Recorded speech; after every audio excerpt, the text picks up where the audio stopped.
obviously what's interesting to everyone who's heard about it, are the small dates you're doing in the south. In other respects, it's a big American tour like you've done before. Now, I was hearing 3 years ago that you were listening to people who were friends who were interested in you, in ideas like going down the Mississippi on a paddle steamer, picking up two singers on your way, that kind of idea. Now,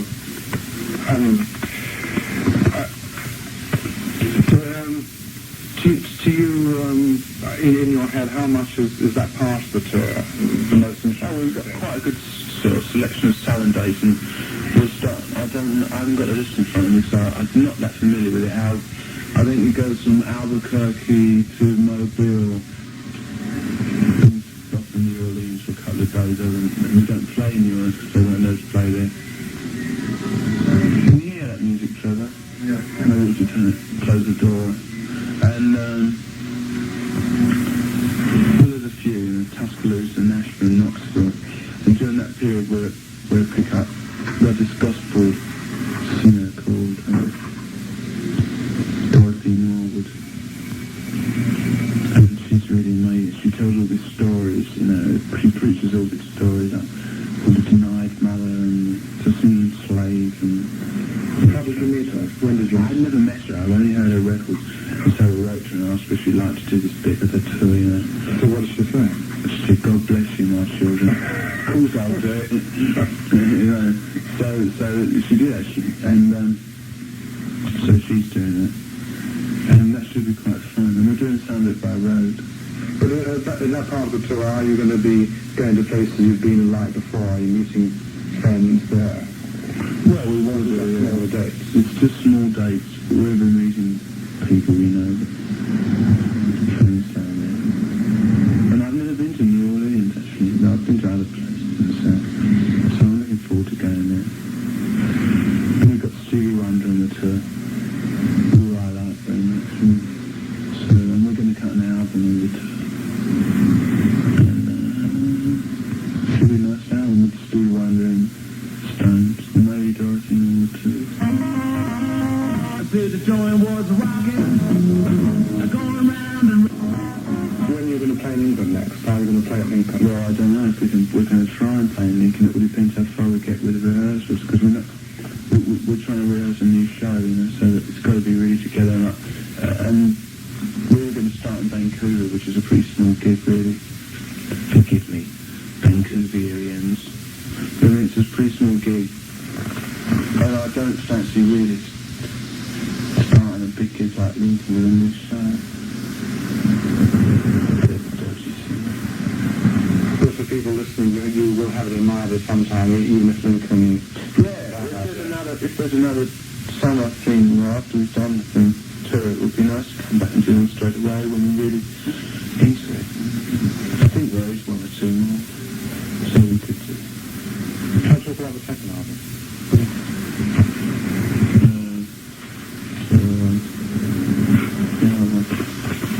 The one thing I wanted to ask about the album is how did you get together with Robert Frank?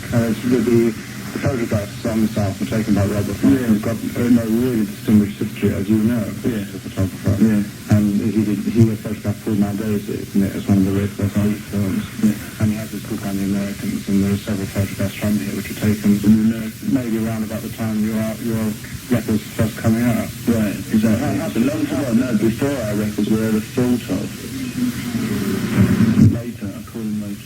There's a lovely picture of a guy who looks swarthy, maybe Puerto Rican, looking at one of those Wurlitzers, it's built like this Buick, the jukebox. This one? And so you reckon he's listening to Johnny Ray? Yeah, Johnny Ray, yeah. He's a Johnny Ray fan, that one. But tell me about Robert Frank. I didn't know that you knew him really. Yeah, well, the thing is that I saw the book The Americans, and then I met this guy who lives in upstate New York, and knew Robert Frank. And then this guy said to me, "Man, why don't you do an album cover with an album cover which isn't so sort of full of yourself, And I said, well, we did that with the last album. He said, well, no, it wasn't really. So that's still you, that's Zipper. So I said, all right. And he said, well, this guy,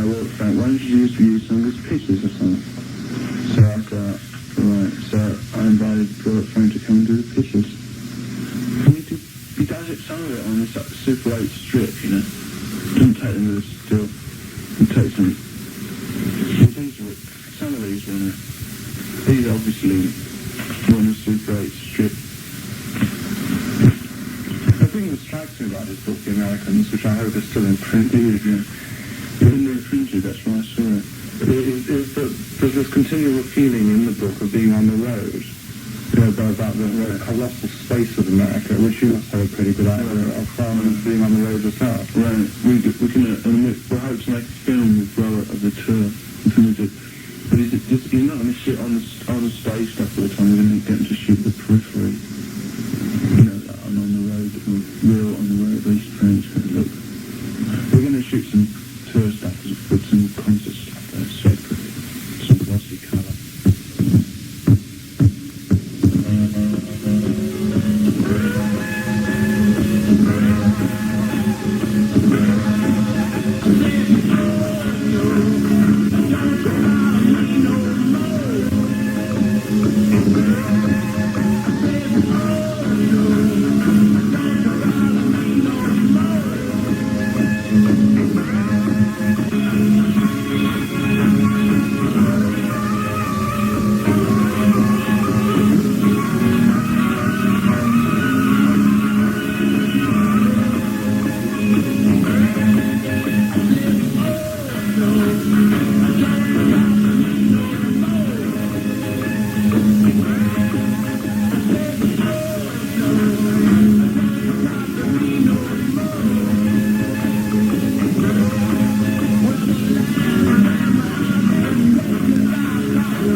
The thing that strikes me about Frank is the pictures look as if they're snaps.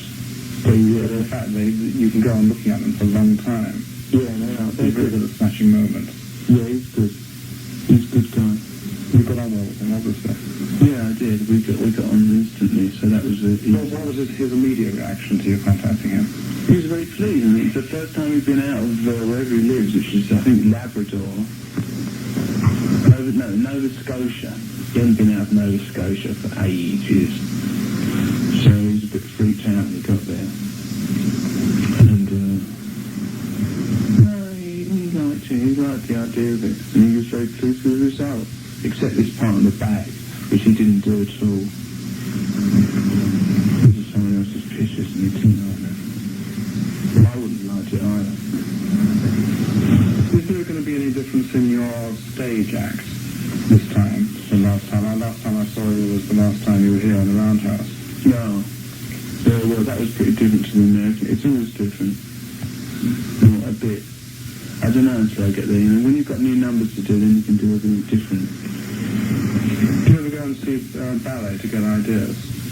Yeah, I just went to see Romeo and Juliet. With Rudy and Margot. They were very good. You know, it's a bit romantic, that ballet for me. I mean, too sugary. Yeah, I would have, I mean, if I'd never been a rock and roll star, I would have liked to have been a ballet dancer. But, you can't do anything like, you can't do that dancing, you know, unless you've been doing it since you were 2, and then you've got to be really good at it and work hard. So, have you met him? Are you friendly with him? Well, I've been acquainted with him for a number of years. But have you ever got to the stage with him or any other like dancer, you know, performer in another area of exchanging ideas, saying, I saw you do that, that's really interesting. I've talked to him about it. Which is, say something about it. It's a kind of weird kind of thing, I don't know, I never talked about it before, you know. On Radio Luxembourg, I don't know if anyone's really interested. I mean, they wouldn't cut it out. I went to see Romeo and Juliet, and we went out and afterwards, and we went out a couple of nights and talks about dancing. And he's very hung up because he says that, he feels that he's, ballet dancer's life is so short, there's still so more butterfly and all this stuff, And I said, well, it's the same for rock and roll singers, And all. So, well, yeah, it's so physical, you know what I mean? You can really feel when you're up. And, as far as idea is concerned, you know what I mean? It's a bit difficult. I was kind of asking things, how we don't... ask him exercises, you know what I mean? Because you need to do exercises and... he doesn't... He thinks himself For exercise, you mean like physical exercise? Physical exercise. How much you think he does and all that. And the other thing is, diet and everything. And you have to, when you're dancing ballet, you have to keep yourself so strict diet-wise and drink. He loves to drink, so he can't drink. He's success. Whereas, as you know, rock and roll performers tend to take everything for success. So you don't plan to be that good at the No. But it's important. Pete Townsend always does all these training runs before he does a tour, and I think it's very important. Because otherwise... So you do them too, right? I do them. Be my picture. I do my training runs, and I try not to drink too much, on the tour. And not to take drugs. But most rock and roll performers, I'm afraid, they come in. I went to see Stephen Stills, and he was only halfway through his tour, and he was green. Yeah, tour strain. The green tour strain lines, and the green look was so fashionable in New York at the start of the year. But, they look terrible, man. I thought, my God, if this is what it does to you, you know what I mean? And I've seen pictures of me at the end of tours. Beginning of tour, all fresh and happy. End of tour, green.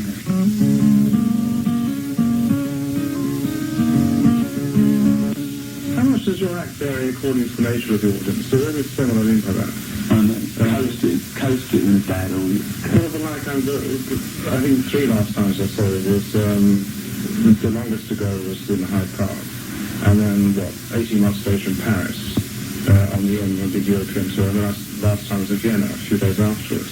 Now, the thing that struck me is that if you say that London was living in 1969, like Vienna was living in, 1961, when they go, you know what I mean? Yeah.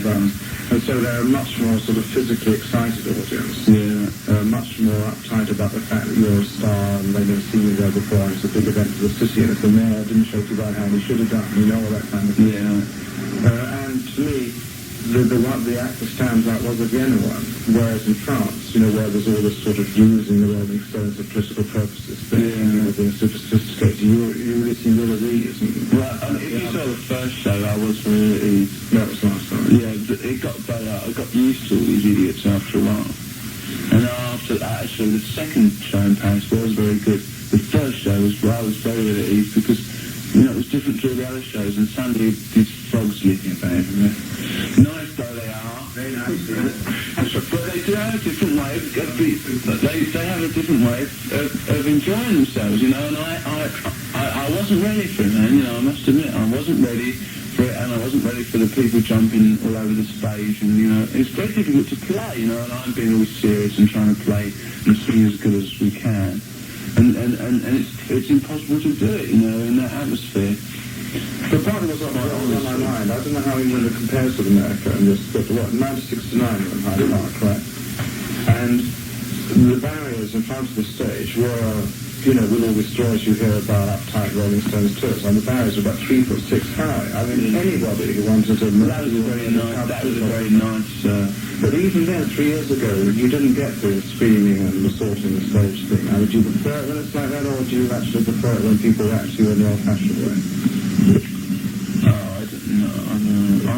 I'm nicely into, playing a kind of singing as good as possible. You know what I mean? You're more into being a musician than into being a star. Well, no. When you've got a sort of Hyde Park, kind of thing. I mean, God, who wants 300,000 people all going posse, and really? It's the last thing you want. You just want a nice Sunday, whatever it's Saturday afternoon, in the park, everyone very cool and nice. But when you get in enclosed spaces, that then the atmosphere starts to hot up a bit. In Germany or New York, or somewhere like, you get really I mean, you get a good variety, man, on the tour, you know, through Europe. As I say, you get a good variety of audiences. You get the sort of cool Scandinavians, the putty frogs, the lunatics, you know, Italians. You get 9-year-olds in Italy. I mean, that's a different audience now. We play a matinee of 9-year-olds. It's amazing. 9 to 12, you know. But what is the difference? I mean, like, I've never seen an audience of 9 to 12-year-olds listening to Rolling Stones. How do they react? 6 to 9-year-olds. And they all threw cream cakes. That was in Staffordshire. But, 9 to 12, they scream. Who do they play the cream cakes at each other? Me. Well, never got me, though. It was Charlie, a good one. But, and you get a nice variety. As you go around America, you know, you get different, you know, in Los Angeles you get all the people turning up, you know, being very flash, you know, and dressing up and that, and showing off to their friends, you know, and who's got this seat, and who's with this chick, and all that, and who's the most stoned, you know what I mean, totally stoned. And then in New York, you're all sort of dirty and funky, and they all don't care about all that so much. And in the South, you know, they're very polite. How do you think New Orleans will be, or how would you predict it? Oh, they'll be very quiet. Very nice, actually. Very nice and quiet, you know, and they'll be very collegey and politely applaud. But they'll be very enthusiastic, but that's not their way, you know. I don't know. It's varied, even in America.